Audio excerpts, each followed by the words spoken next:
warahmatullahi wabarakatuh. Perkenalkan, nama saya Kamila Wahyu Oktaviani, saya dari kelas 12 MIPA 1. Di sini saya akan menjelaskan singkat biografi tokoh Muhammad Yamin.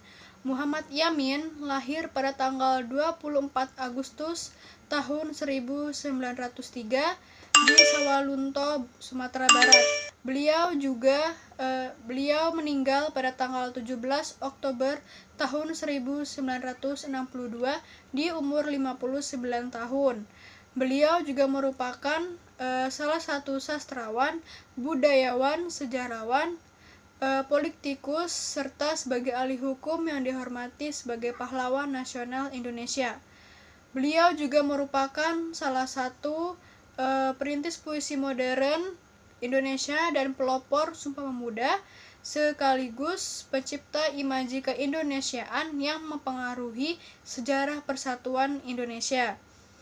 Muhammad Yamin adalah putra dari pasangan Usman Baginda Khatib dan Siti Saadah yang masing-masing berasal dari Sawalunto, Padang Panjang.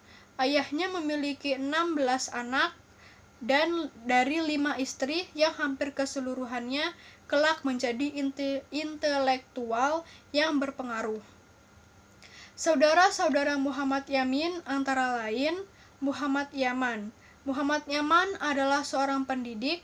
Yang kedua ada Jamaluddin Adinegoro sebagai seorang wartawan terkemuka dan Ramana Usman sebagai pelopor Korps Diplomatik Indonesia.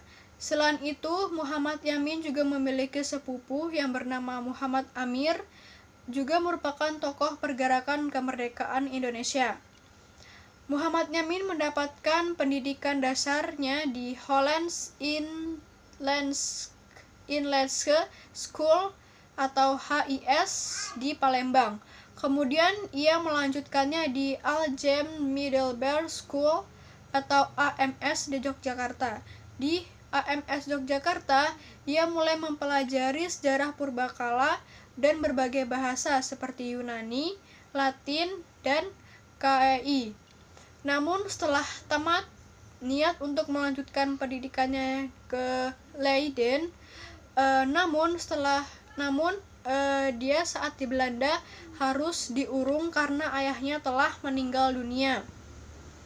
Oleh karena itu, ia harus menjalani kuliahnya di Rijkshogeschool School de Batavia atau yang disebut dengan Sekolah Tinggi Hukum Universitas Indonesia dan berhasil memperoleh gelar Master in the Rechten atau Sarjana Hukum pada tahun 1932.